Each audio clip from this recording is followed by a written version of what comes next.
Ano kaya yung nakita ko? Baka namamalikmata na ako. Wala, bakit bigla akong nilamig? Uwi na ako.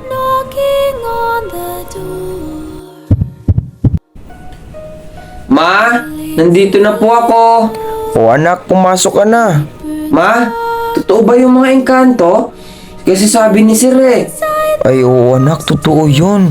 Binimbik naman noon tulad mo. Tulad kong... Tulad mong mabaho, pangit, tanga, tarantado, walang kwenta, at gunggong. Kaya wag ka na mag-ingat. Sige ma. Thank you Class, alam niyo bang 10 bata na naman ang nawala kagabi? At dahil yun sa mga engkanto na naman. Grabe, nakakatakot naman. At alam niyo ba kung saan dinadala ng engkanto yung mga bata?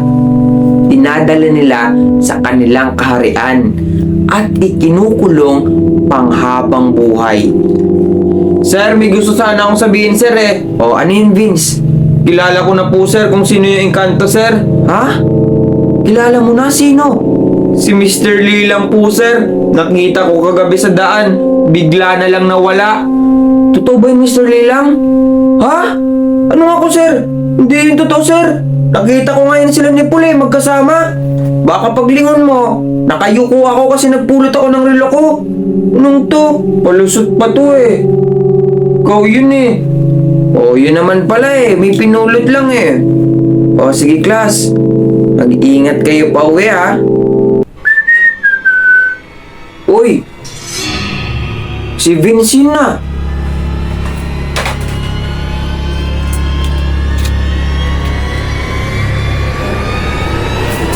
Ano kaya itong nahulog niya?